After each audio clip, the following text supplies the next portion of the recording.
Defensive player of the year. I think personally this is a 3-man race and any of the 3 could win it, but we've got TJ Watt, Zack Baun, Patrick Certan, Trey Hendrickson, and Myles Garrett. I think it really comes down to Baun, PS2, and Trey, but I'd like to hear your take on it, bro. So I want to be perfectly clear. I think Zack Baun will win the award. I think Zack Baun should win the award. However, if I can be afforded the opportunity to just make the Trey Hendrickson case a little bit stronger, let me do that. So Trey Hendrickson this season led the league in sacks, as you alluded to earlier at the top of the show. We were talking about the Saints. He had 17.5 sacks, right?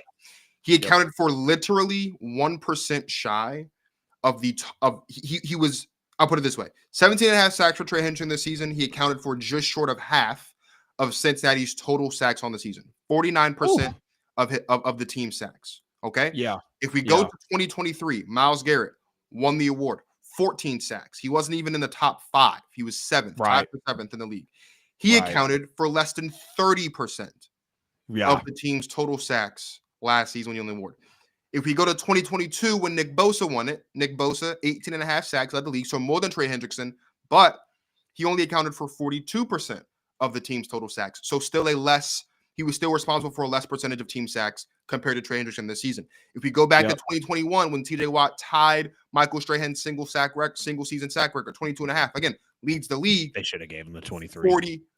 100%. 41% of Pittsburgh's total sacks on the season. If we go to 2020, Aaron Donald, 13.5 sacks, was good for 2nd in the league. He accounted for just a quarter of the Rams' total sacks that season.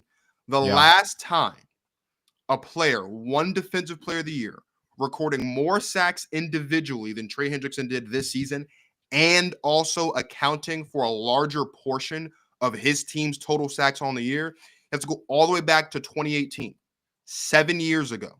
Aaron Donald, 2018, 20.5 sacks, led the league. He accounted for exactly 50% of the Rams' total sacks on the season. Now, I'm not saying that Trey Hendrickson should win the award simply because of this, because Defensive Player of the Year is more to do with who leads the league in sacks. But if we're basing it off of recent history, statistically, there has not been a better season based strictly on sacks statistically than what Trey Hendrickson did this season. And Trey Hendrickson is doing it by himself. They do not have another premier another decoy pass rusher or a decoy on this team. Now, I was just talking about this with my guys the other day, and I can't believe I forgot his name. There is another Jermaine Pratt. I think that Jermaine Pratt is a good football player, and I like Jermaine Pratt. But Jermaine Pratt is not the caliber of a Fred Warner, who is Nick Young's running mate, right? He's not the caliber of linebacker of an Alex Highsmith, who's out there, or even a Cam Hayward, who's out there in Pittsburgh with TJ Watt. He's not, you know what I mean? Like the last guy. They don't have someone to really bring that attention. Kind of game wreck by himself in a single season was Aaron Donald. He was getting triple teamed every single play. So I know that people are going to pull out and they're going to talk about the double team rate, and they're going to talk about the triple team rate, and they're going to talk about the one-on-one. They're going to talk about all those different things. And look, I'm not really an advanced analytics guy. I look at the tape. I look at the numbers that you give me. And what you're telling me right now is that of the last 4 Defensive Player of the Years, 2 of them have had recorded more sacks in a single season than Trey Hendrickson. None of them have accounted for a larger portion of their team sacks as Trey Hendrickson did this season. So I do think that Zack Baun's going to win the award because what he did this year in Philly, unbelievable. Big reason why the number 1 defense in the league. Yeah. But if I could just make the case for Trey Hendrickson on why he could win the award, that would be my case. No one, Defensive Player of the Year-wise from a sack standpoint, has done what we've seen Trey Hendrickson do this season since Aaron Donald did it in 2018. Very good point, Marcus. Bravo on that, man. What a way to break that down. That is extremely compelling. I mean, not only with Josh Allen, now backing it up with Trey Hendrickson. Of course, it is very painful for me to see Zack Baun, a former Saint, to see Trey Hendrickson, a former Saint. Both of these guys being in the Defensive Player of the Year. Yeah. Dennis Allen just clearly mismanaged Zack Baun when he played for us. I mean, nobody saw Zack Baun doing this. And that's why Vic Fangio should be heralded. Honestly, he should. or hailed it, however you say it. Yeah. Trey Hendrickson leading the league in sacks, leading the league in quarterback pressures with 92, having 8 more than Myles Garrett, having 2 more than Danielle Hunter, who's not even on the Defensive Player of the Year ballot. I do believe it is Zack Baun. Of course, we've seen that graphic floating around about how he is quietly the best linebacker since Luke Kuechly, 151 tackles to Luke's 156 in the year that Luke won Defensive Player of the Year in 2013. We remember some people say Luke is a top 2, top 3 linebacker of our era, and I couldn't necessarily disagree. More tackles for loss than Luke Kuechly, 11-10. More stops at the line of scrimmage than Luke, 69-65. 1.5 more sacks, 3.5-2. Less passes defended, 4 for Baun, 2 for Luke. Less interceptions, 1 for Baun, 4 for Luke. 5 forced fumbles for Baun, none for Luke, and only 354 yards allowed in coverage compared to 485 for Luke Kuechly. But not only that, when you look at some more analytics of how Zack Baun has really been amazing for this number 1 defense in the NFL, PFF 90.1 grade, which is first among all NFL linebackers, along with him being first in solo tackles as well. He's the only NFL player since 99 to post 150 plus tackles and 5 plus forced fumbles in a season. He leads the Eagles defense with 150 tackles, 11 TFLs, which you can kind of lump in TFLs with sacks as well. Like, yes, you're not getting to the quarterback, but you are still stopping the play in the backfield for a loss of yardage. That's very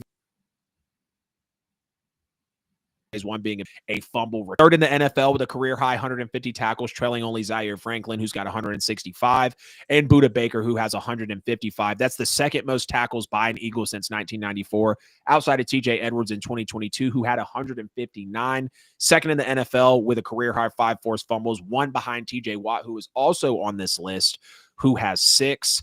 And then PFF graded Zack Baun 91.5 and Nakobe Dean 87.4 as first and second in overall PFF defensive grade since week 6. Some people say that TJ Watt could go and win this award right now, but I don't really see TJ coming in and stealing this from either Zack or Trey Hendrickson. If he does, I would be very disappointed to see such. TJ did win it in 2021, 54 total tackles, 11.5 sacks, 6 forced fumbles, 2 of those recovered, and 3 passes defended TJ Watt won it in 2021, but all those numbers that I was just telling you was from this season, and he only played 14 games as well. So it's very, very remarkable what Zack Baun has been able to do. And when you stack him in the same name as Luke Kuechly, again, we cannot have these players have legendary performances and not reward them with hardware. We just can't. And there's going to be people that lose out on this. Don't get me wrong, because Trey Hendrickson with a legendary performance over the last 6-7 years, Zack Baun with the first performance we've seen from a linebacker in his first season at the position since 2013 is very remarkable. But you also have to give some credit to Patrick Surtain as well. Again, I do believe that Zack Baun is the winner of this award. But Patrick Certan not only had a career high in picks, but had double-digit pass breakups for the 4th consecutive year. He's at the top or, close to it in nearly every advanced coverage stat. He led the league in fewest total yards allowed, fewest yards per coverage snap, and lowest target rate of any corner with at least 400 coverage snaps in 2024. So he's absolutely on an island over there. Yes, you might think some of the secondaries taking a shot at with the safeties or on the other side of the field with Riley Moss, which a lot of teams like to pick on him. But I think it is far and away the fact that Zack Baun has looked this great really in his first season at the position. So let's just absolutely give it up for him. Hey, it's AJL here. Appreciate you sticking to the end of the video here on YouTube. You could have chose any other show, but you chose my video, and for that, I'm very grateful. If you haven't already, please make sure to like and subscribe to the channel. Follow me on social media. Hit the bell on the channel so you never miss a post. Check me out on all social media platforms. Right here, you'll find a chance to subscribe to the show, a related video, and a playlist. See you guys in the next one.